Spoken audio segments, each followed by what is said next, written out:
খবর শুনছেন Bardhaman news TV YouTube channel থেকে। আজকের বিশেষ খবর হলো, ভাইরাল ভিডিওই বলেছিলেন ধর্ষণ ভুয়ো, সিবিআই তদন্ত চান সন্দেশখালী সেই বিজেপি নেতাই। দিলীপ ঘোষের বিরুদ্ধে মামলার পাহাড়, জানেন কত অভিযোগ রয়েছে? লজ্জা হওয়া উচিত শ্লীলতাহানি ইস্যুতে রাজ্যপালকে সিসিটিভি ফুটেজ চ্যালেঞ্জ অভিষেকের। বিজেপির মনোনয়নে অশান্ত পুরুলিয়া, মেজাজ হারিয়ে মহকুমা শাসককে ধাক্কা রাহুল সিনহার। নির্বাচন কমিশন প্রার্থীদের হলফনামার সঙ্গে নো ডিউজ সার্টিফিকেট দেওয়া আবশ্যক বলে নির্দেশিকা জারি করেছে। নিয়োগ দুর্নীতি মামলায় ধৃত সরকারি আধিকারিকের বিরুদ্ধে বিচারের মামলা নতুন মোড় নিয়েছে। দক্ষিণবঙ্গের জেলাগুলিতে একটানা তাপপ্রবাহের পরিস্থিতি থেকে কিছুটা রেহাই মেলার সম্ভাবনা দেখা দিয়েছে। আসছি বিস্তারিত খবরে। সন্দেশখালীতে নারী নির্যাতন ধর্ষণের অভিযোগ মিথ্যে ভুয়ো। শনিবার সকালে ভাইরাল হওয়া ভিডিওতে এমনই দাবি করতে শোনা গিয়েছিল বিজেপি মণ্ডল সভাপতি গঙ্গাধর কয়লাকে। দিনভর তা নিয়ে চাপানোত্তরণ কম হয়নি। সন্ধে গড়াতেই সেই বিজেপি নেতাই তার ভাইরাল ভিডিও নিয়ে সিবিআই তদন্তের দাবি করলেন। গঙ্গাধর কয়ালের দাবি, ভিডিওতে যা শোনা যাচ্ছে তা তার কণ্ঠস্বর নয়, তা তৃণমূলের চক্রান্ত। এ নিয়ে সিবিআইয়ের দ্বারস্থ হয়েছেন তিনি। একই দাবি তুলেছেন বিজেপির রাজ্যসভার সাংসদ শ্রমিক ভট্টাচার্য। গত 5ই জানুয়ারি রেশন দুর্নীতির তদন্তে নেমে সন্দেশখালী তৃণমূল শেখ শাহজাহানের বাড়িতে অভিযান চালিয়েছে ইডি। শাহজাহানের অনুগামীরা তদন্তকারীদের ওপর হামলা চালায় বলে অভিযোগ। এই ঘটনার জল গড়ায় অনেক দূর। অশান্তির আবহে অভিযোগ উঠে আসে, সন্দেশখালীতে একাধিক মহিলাকে ধর্ষণ করা হয়েছে। জমি ভেরির দখল নিয়েছে শাহজাহান অনুগামীরা। সেই অভিযোগের প্রেক্ষিতে গুচ্ছ মামলাও হয়েছে। শুরু হয়েছে সিবিআই তদন্ত। শনিবার সেই ধর্ষণের অভিযোগ নিয়েই প্রকাশ্যে এসেছে ভাইরাল ভিডিও। যে ভিডিওয় স্থানীয় বিজেপি তার তথা সন্দেশখালী 2 নম্বর ব্লকের মণ্ডল সভাপতি গঙ্গাধর কয়ালকে বলতে শোনা গিয়েছে, সন্দেশখালীতে ধর্ষণের অভিযোগ সাজানো। তার দাবি, পুরো বিষয়টি রাজ্যের বিরোধী দলনেতা শুভেন্দু অধিকারীর পরিকল্পনা মাফিক ঘটানো হয়েছে। খালি হাতে নয়, টাকা মদের বিনিময়ে এই সমস্ত কাণ্ড ঘটানো হয়েছে বলেও ভিডিওতে দাবি করেছে গঙ্গাধর। বর্ধমান দুর্গাপুর কেন্দ্রের বিজেপি প্রার্থী দিলীপ ঘোষের বিরুদ্ধে কার্যত মামলার পাহাড়। মোট 27টি ফৌজদারি মামলা রয়েছে তার বিরুদ্ধে। তার মধ্যে খুনের চেষ্টা, বিস্ফোরক মজুদ, চুরি, অস্ত্র আইন সহ গুরুতর অভিযোগ রয়েছে 61টি। তাছাড়া সাধারণ অভিযোগ রয়েছে 153টি। প্রথম 4 দফার নির্বাচনে তার বিরুদ্ধেই সর্বাধিক মামলা রয়েছে। আগের দফায় প্রতিদ্বন্দ্বিতা করা বালুরঘাটের বিজেপি প্রার্থী সুকান্ত মজুমদারের বিরুদ্ধে রয়েছে 16টি এবং কেন্দ্রীয় মন্ত্রী নিশীথ প্রামাণিকের বিরুদ্ধে 14টি মামলা। আগামী 13ই মে 4র্থ দফা নির্বাচনের আসানসোল, বহরমপুর, বর্ধমান পূর্ব, বীরভূম, বোলপুর, বর্ধমান, দুর্গাপুর, কৃষ্ণনগর এবং রানাঘাট কেন্দ্রে ভোট রয়েছে। মোট 8টি কেন্দ্রে এবার 75 জন প্রার্থী প্রতিদ্বন্দ্বিতা করছেন। প্রার্থীদের দেওয়া হলফনামার ভিত্তিতে ইলেকশন ওয়াচের তরফে শনিবার একটি সাংবাদিক সম্মেলন করা হয়। সেখানেই দেখা যায় বিজেপির প্রাক্তন রাজ্য সভাপতি দিলীপ ঘোষের বিরুদ্ধে মামলার পাহাড় জমে রয়েছে। এদিন ইলেকশন ওয়াচের তরফে উজ্জয়িনী হালিম বলেন, 4র্থ দফার নির্বাচনে 13% প্রার্থীর বিরুদ্ধে ফৌজদারি মামলা রয়েছে। তৃণমূল কংগ্রেসের মহুয়া মৈত্র, শতাব্দী রায়, শত্রুঘ্ন সিনহা, বিজেপির দিলীপ ঘোষ, জগন্নাথ সরকার, সুরেনজিৎ সিং আলুয়ারি এবং কংগ্রেসের শতাব্দী রায় পুনরায় নির্বাচনে প্রতিদ্বন্দ্বিতা করছেন। তারা এতদিন সাংসদ ছিলেন। রাজ্যপালের বিরুদ্ধে শ্লীলতাহানির অভিযোগ করেন রাজভবনের অস্থায়ী মহিলা কর্মী। সেই অভিযোগের ভিত্তিতে এসিটি গঠন করেছে কলকাতা পুলিশ। ডিসি ইন্দিরা মুখোপাধ্যায়ের নেতৃত্বে 8 সদস্যের তদন্তকারী দলও তৈরি করা হয়েছে। সূত্রের খবর, রাজভবনের ওসির কাছে সিসিটিভি ফুটেজ চেয়ে পাঠানো হয়েছে। রাজভবনের এক অস্থায়ী মহিলা কর্মী বৃহস্পতিবার বোমা ফাটান। দাবি করেন রাজ্যপাল বোস তার 2বার শ্লীলতাহানি করেন। হেয়ার স্ট্রিট থানায় অভিযোগও দায়ের করেন, যদিও অভিযোগ খারিজ করে দেন সিভি আনন্দ বোস। ওই ঘটনায় নেপথ্য রাজনৈতিক যোগসাজশ রয়েছে বলে মনে করছেন তিনি।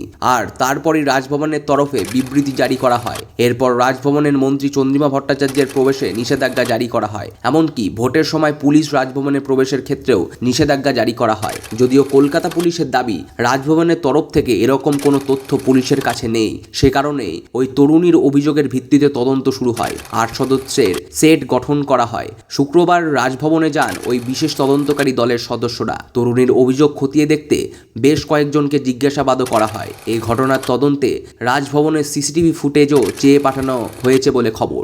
বিজেপি প্রার্থীর মনোনয়ন ঘিরে অশান্ত পুরুলিয়া। শনিবার দুপুরে প্রশাসনিক ভবনে বিজেপির প্রার্থী জ্যোতির্ময় সিং মাহাতো মনোনয়ন দিতে যান। নির্বাচন কমিশনের নিয়ম ভেঙে তার সঙ্গে ভিতরে যাওয়ার চেষ্টা করেছিলেন 4 জনের বেশি বিজেপি নেতা। তাতে বাধা দেন প্রশাসনিক আধিকারিকেরা। তাতেই কার্যত মেজাজ হারান বিজেপি নেতা রাহুল সিনহা। কথা কাটাকাটি থেকে পরিস্থিতি আরও উত্তপ্ত হয়ে ওঠে। অভিযোগ, সেই সময় আচমকা মহকুমা শাসককে ধাক্কা দেন বিজেপি নেতা। একজন প্রশাসনিক কর্তার সঙ্গে এহেন আচরণ মোটেই অভিপ্রেত নয়। পরে অবশ্য বিজেপির রাজ্য সভাপতি সুকান্ত মজুমদারের হস্তক্ষেপে পরিস্থিতি শান্ত হয়। রাহুল সিনহা সাফাই দেন, ধাক্কা নয়, বাধা পেয়ে তিনি মহকুমা শাসককে সরিয়ে দিয়েছিলেন মাত্র। যদিও এদিন মনোনয়ন ঘিরে বিজেপির সব নেতাকে মেজাজ হারাতে দেখা গেল। পুরুলিয়ায় বিজেপি প্রার্থীর মনোনয়নে উপস্থিত দলের রাজ্য সভাপতি সুকান্ত মজুমদার নিজস্ব ছবি। শনিবার পুরুলিয়ায় বিজেপি প্রার্থী জ্যোতির্ময় সিং মাহাতোর মনোনয়ন জমা ঘিরে বেশ সাজো সাজো রব ছিল। পুরুলিয়ার রাঁচি রোডে প্রার্থীর কার্যালয় থেকে একটি মিছিল বেরিয়ে গোটা শহরে পরিক্রমা করে প্রশাসনিক ভবনে পৌঁছায়। ঘড়িতে সময় তখন প্রায় 1:20। সুকান্ত মজুমদার রাহুল সিনহার পাশাপাশি প্রার্থীর জন্য 4 প্রস্তাবক এবং পুরুলিয়ার 4 দলীয় বিধায়ক ছিলেন জ্যোতির্ময়ের সঙ্গে। তারা সকলে মিলে প্রশাসনিক ভবনে ঢুকতে যান। তাতে প্রশাসনিক আধিকারিকেরা বাধা দিয়ে জানান, এতজনের ঢোকার নিয়ম নেই। প্রার্থী ছাড়াও 4 প্রস্তাবক শুধুমাত্র মনোনয়নে হাজির থাকতে পারবেন। নির্বাচন কমিশন কলকাতার দক্ষিণ শহরতলির আনন্দপুরে ও দক্ষিণ 24 পরগনার ডায়মন্ড হারবার থানার ভারপ্রাপ্ত আধিকারিক ওসিদের বদলির নির্দেশ দিয়েছেন। কমিশনের সচিব রাকেশ কুমার এক প্রেস বিজ্ঞপ্তিতে জানিয়েছেন, এদের দুজনকে পুলিশ হেডকোয়ার্টারে পোস্টিং দেওয়া হয়েছে। তবে নির্বাচন সংক্রান্ত কোনো কাজের সঙ্গে এদের যুক্ত রাখা যাবে না। তবে কী কারণে এই 2 ওসিকে সরিয়ে দেওয়া হলো, কমিশনের তরফে তার কোনো ব্যাখ্যা দেওয়া হয়নি। এই দুজনের জায়গার জন্য আধিকারিকদের নিয়োগের জন্য কমিশন 3 জন যোগ্য অফিসারের নামের তালিকা আজ বেলা 11টার মধ্যে মুখ্য নির্বাচনী আধিকারিক দপ্তরে পাঠাতে বলেছেন।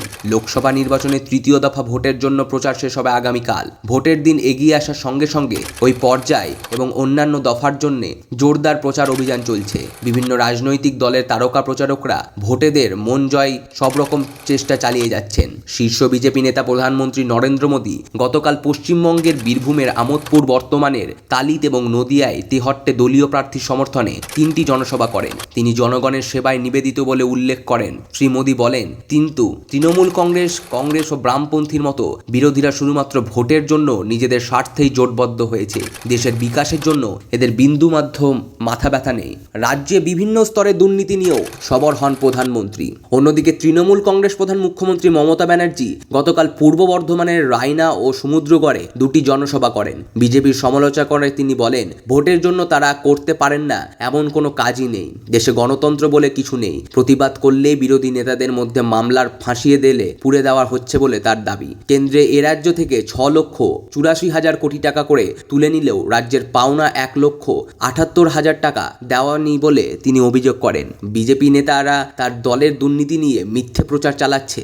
অভিযোগ করে মমতা বলেন, ওই দলের দুর্নীতির কাছে শুধু তারাই নয়, সকলেই চুনোপুটি। এদিকে রাজ্যে দ্বিমেরু রাজনীতির অবসান ঘটাতে বামফ্রন্ট এবারের লোকসভা নির্বাচনে কংগ্রেসের সঙ্গে আসন সমঝোতা করছে বলে বামফ্রন্ট চেয়ারম্যান বিমান বসু উল্লেখ করেছেন। গতকাল কলকাতা প্রেস ক্লাবে মিট দ্য প্রেস অনুষ্ঠানে প্রথম 2 দফা নির্বাচনে ভোটদানের পরিমাণ বৃদ্ধি পাওয়া নিয়ে সাংবাদিকদের প্রশ্নের উত্তরে বিমান বসু বলেন, যদি প্রথম গণনায় ভুল থাকে তাহলে এরকম, কিন্তু যদি তা না হয়ে থাকে তাহলে সেটা উদ্বেগের বিষয়। কেন্দ্রে বিজেপি সরকারের পাশাপাশি তৃণমূল কংগ্রেস সরকারের দুর্নীতি নিয়েও সবর হন বিমানবাবু।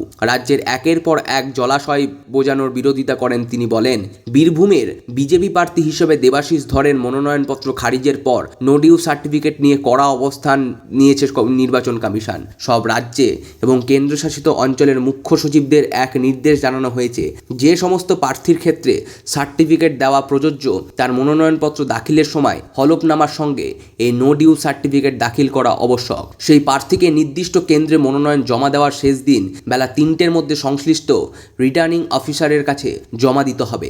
এর অন্যথা হলে প্রার্থীর মনোনয়নপত্র বাতিল হবে। অন্যান্য শর্ত হলফনামায় উল্লেখ থাকলেও স্ক্রুটিনির সময় তা খারিজ হয়ে যাবে বলে কমিশন স্পষ্ট জানিয়ে দিয়েছেন। মুর্শিদাবাদের হরিহরপাড়ার হুমায়পুর গ্রাম পঞ্চায়েত প্রদীপডাঙ্গা এলাকায় তৃণমূল কংগ্রেসের নির্বাচনী কার্যালয় ভাঙচুরের অভিযোগ উঠেছে সিপিআইএম কর্মীদের বিরুদ্ধে।